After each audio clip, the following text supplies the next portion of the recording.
di Provinsi Hubei, China, dilalui oleh Sungai Yangtze. Kota Wuhan indah di siang hari.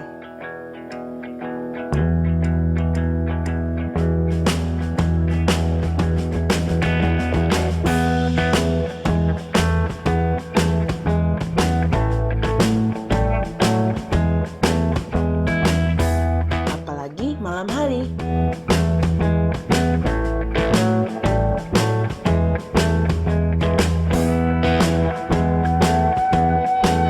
Desember 2019, Wuhan berubah. Siang menjadi mencekam, malam menjadi gelap. Penyakit misterius meneror. 31 Desember 2019, Komisi Kesehatan Kota Wuhan mengumumkan tentang klaster pneumonia 27 kasus.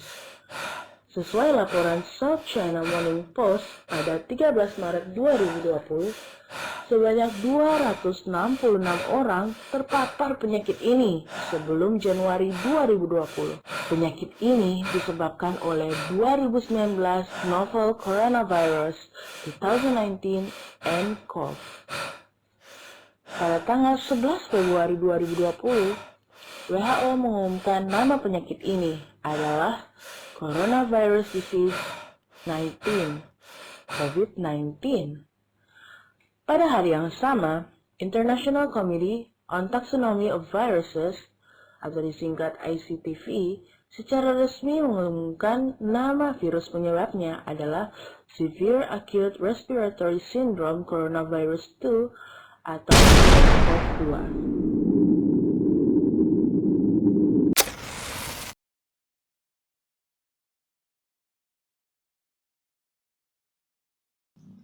Hai guys, welcome to Infomax. Semoga semua sehat-sehat aja. Kali ini saya akan bicara tentang virus dan penyakit yang sepanjang tahun 2020 meneror dunia. Sebelum lanjut, jangan lupa subscribe, klik lonceng, like, share, dan komen yang bagus-bagus ya di bawah ini. SARS-CoV-2 berdiameter sekitar 50-200 nanometer. Nah, 1 nanometer sama dengan 0,000001.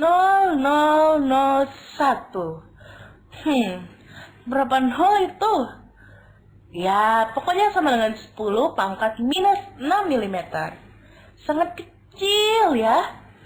Ini bisa diamati dengan menggunakan mikroskop elektron. Terbayang nggak sih, benda sekecil ini yang bahkan tidak tergolong sebagai makhluk hidup bisa menguncang atau lebih cocok dikatakan membungkam dunia.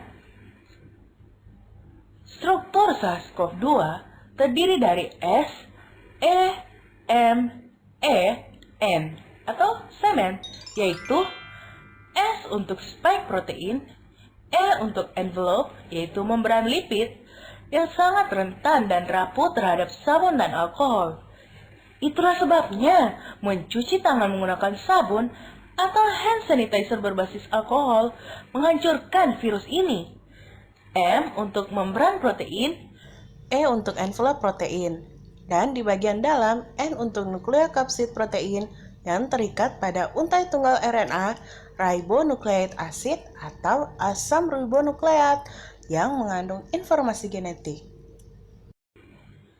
Bentuk virus dengan spikes menyerupai mahkota inilah sehingga famili virus ini disebut corona, yang berarti mahkota dalam bahasa Latin. Jika memasuki tubuh manusia, virus ini membidik reseptor sel ACE2, yang adalah reseptor yang sama dengan yang digunakan oleh SARS-CoV.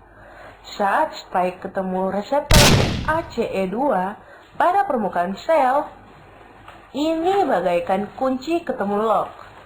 Terjadi fusi membran virus dan membran sel. Virus kemudian memasuki sel, melepas RNA, membajak sel, dan bereproduksi. Virus-virus baru meninggalkan sel ini dan mencari sel lain. Sel ini kemudian mati. Ini klasifikasi SARS-CoV-2.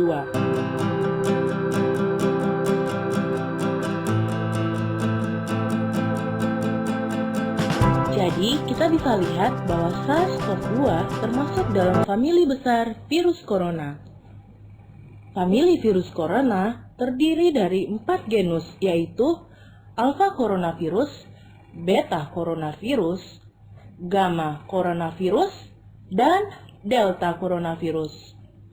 Dalam genus Beta coronavirus ini terdapat antara lain MERS-CoV, SARS-CoV, dan SARS-CoV-2.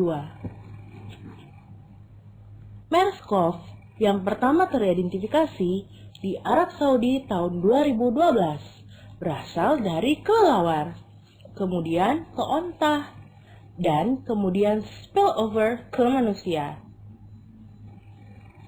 SARS-CoV yang pertama teridentifikasi di Cina tahun 2003 juga berasal dari kelelawar, kemudian ke musang, dan spillover ke manusia. SARS-CoV-2 yang sekarang meneror dunia pertama teridentifikasi di Cina Desember 2019. Belum pasti berasal dari mana. Ada bukti penelitian bahwa kemungkinan virus ini berasal juga dari kelelawar, kemudian ke terenggiling, dan ke manusia. Tapi mungkin juga virus ini berasal dari terenggiling ke manusia. Belum jelas. Yang pasti, beberapa kasus penderita pertama teridentifikasi mengunjungi atau bekerja di wet market di Wuhan yang menjual beberapa hewan liar dan hewan laut.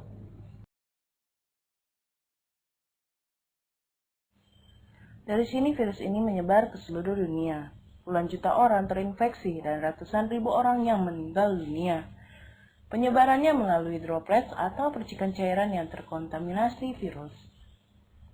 Droplet ini bisa menyebar dari yang terpapar virus corona melalui bersin atau batuk, atau pada saat bicara, atau melalui tangan atau benda yang bersentuhan dengan mulut atau hidung orang yang terpapar, ke hidung, mulut, atau mata orang sehat. Oleh sebab itu, sangatlah penting untuk menjaga jarak, yang dianjurkan oleh WHO paling kurang 1 meter, tapi lebih jauh lebih bagus. Dan sering mencuci tangan menggunakan sabun pada air mengalir, atau membersihkan tangan menggunakan hand sanitizer, dan menggunakan masker, baik masker medis atau masker kain. Mencuci tangan selama kurang lebih 1 menit menggunakan sabun pada air yang mengalir. Dalam hal ini, keran dengan menggunakan sabun cair. Begini caranya. Buka keran dan biarkan air mengalir. Basahi kedua tangan secara menyeluruh. Gunakan sabun pada salah satu telapak tangan. Hitung sampai 10 untuk setiap langkah berikut. Gosok-gosokkan kedua telapak tangan sampai diperoleh busa sabun yang cukup. Gosok punggung tangan kanan dengan telapak tangan kiri, serta sela-sela jari kanan dengan jari-jari kiri. Dan sebaliknya. Gosok kedua telapak tangan dan sela-sela jari. Gosok belakang jari-jari dalam posisi tangan saling mengunci. Gosok ibu jari kiri secara berputar dalam genggaman tangan kanan. Dan sebaliknya.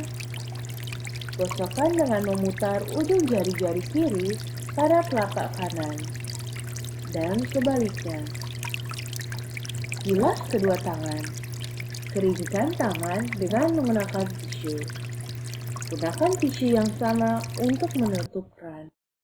Bersihkan tangan dengan hand sanitizer, mirip dengan mencuci tangan menggunakan sabun, kecuali pada hand sanitizer tidak perlu air dan tidak perlu dibilas. Berikut cara membuat hand sanitizer Formula 2 sesuai standar WHO. Untuk pembuatan Formula 1, link video ada di deskripsi di bawah, tapi dapat juga diklik di sini. Bahan-bahan yang diperlukan adalah: pertama, isopropil alkohol 99,8%, rumus C3H8O, konsentrasi pada hasil akhir hand sanitizer 75%. Kedua, hidrogen peroksida 3%. Rumus H2O2, konsentrasi pada hasil akhir hand sanitizer 0,125%. Ketiga, gliserol atau gliserin 98%. Rumus C3H8O3, konsentrasi pada hasil akhir hand sanitizer 1,45%. Yang keempat, aquades atau air mendidih yang sudah didinginkan. Rumus H2O.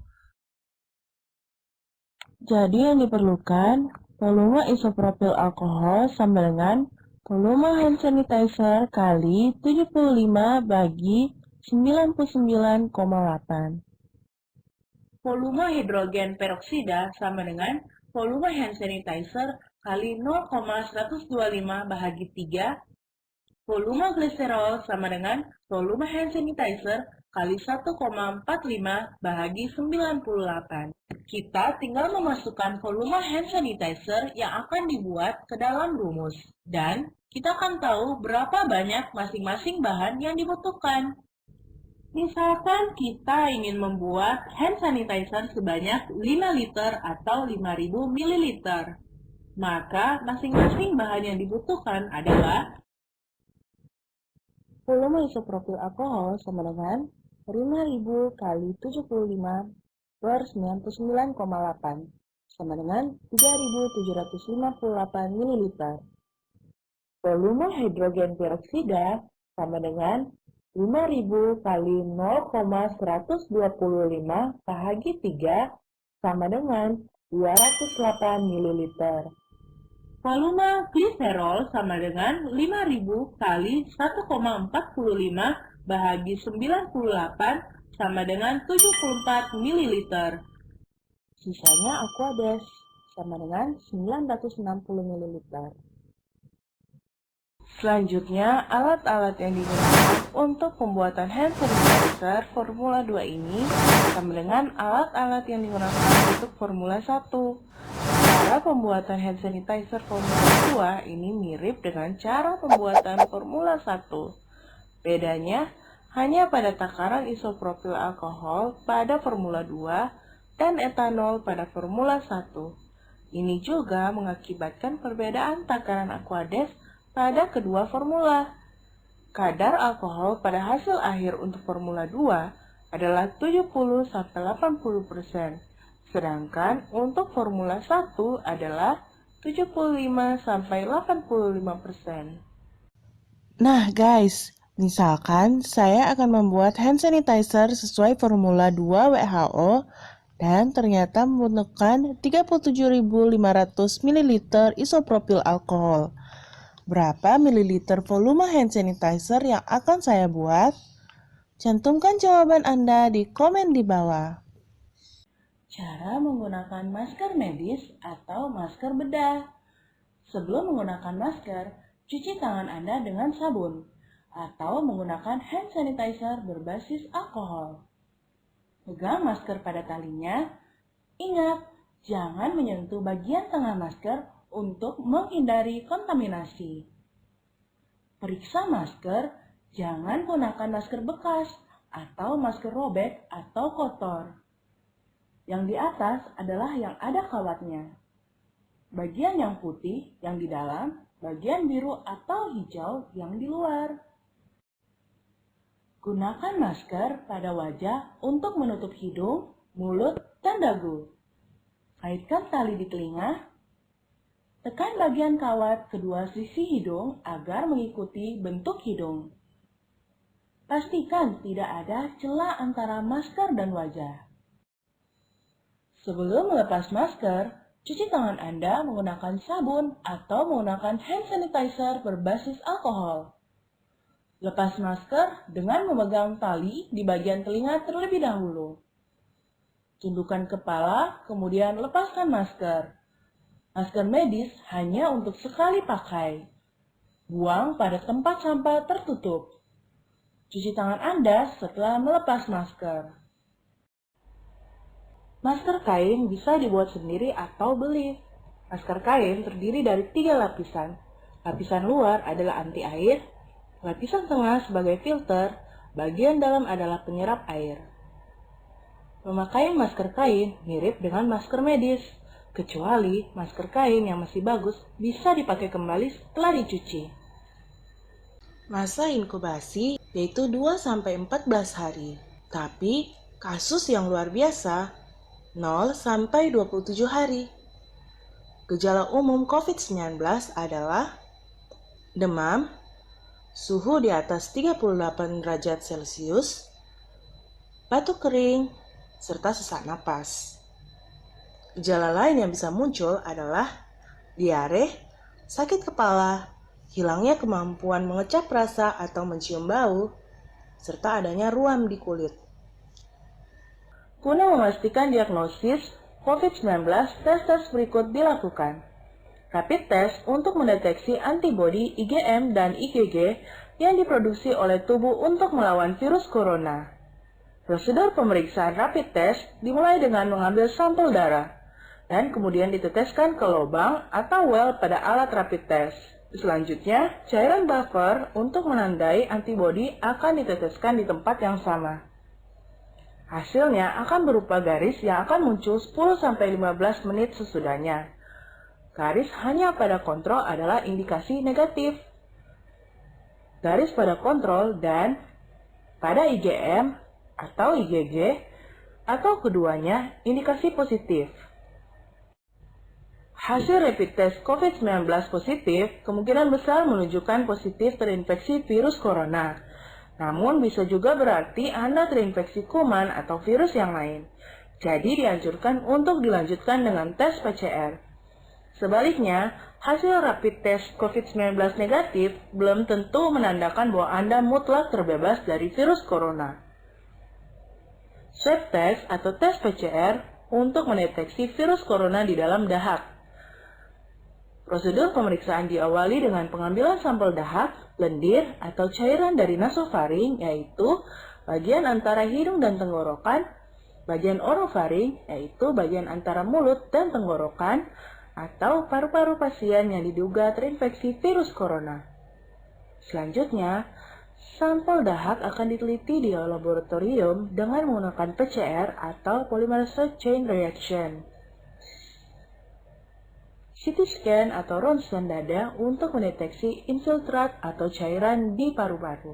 Vaksin untuk COVID-19 sedang diusahakan oleh beberapa negara, termasuk Indonesia.